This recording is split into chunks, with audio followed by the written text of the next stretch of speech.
তোমাদের সাথে গল্প বলে নিচ্ছি।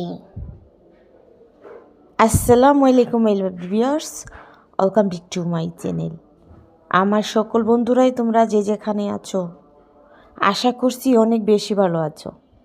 তবে যাই হোক, দেখো আমার মা আমার জন্য কি পাঠিয়েছেন।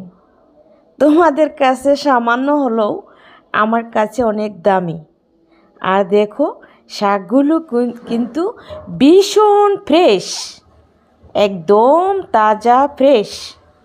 তো এগুলো কিন্তু আসলে ঢাকা শহরে পাওয়া যায় না, পাওয়া গেলেও তেমন ভালো হবে না।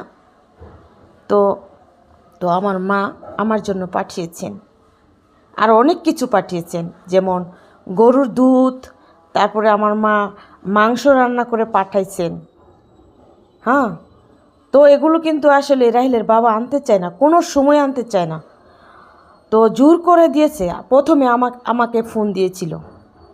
তবে যাই হোক, আমাদের বাড়িতে গেলে আমি দুধ খাই, তো দেশি গরুর দুধ।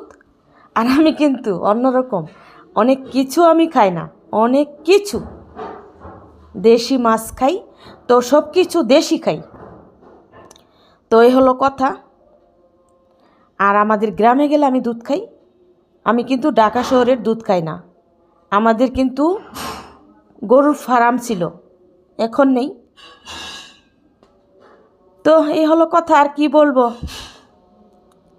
আর আমার আম্মা সবসময় বলে, আর অনেকগুলো চাল বাঙ্গায় রাখে, যে নিয়ে আসতে, মানে ওই চালের ভাত খেতে বলে, তো আনা হয় না।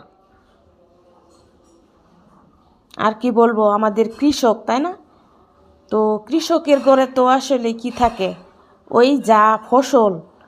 কিন্তু আমাদের বাবার বাড়ি কিন্তু কোনো কিছু কিনতে হয় না, আমাদের সব কিছু আছে। তো যাই হোক, তোমাদের কাছে একটু চাপা মারলাম।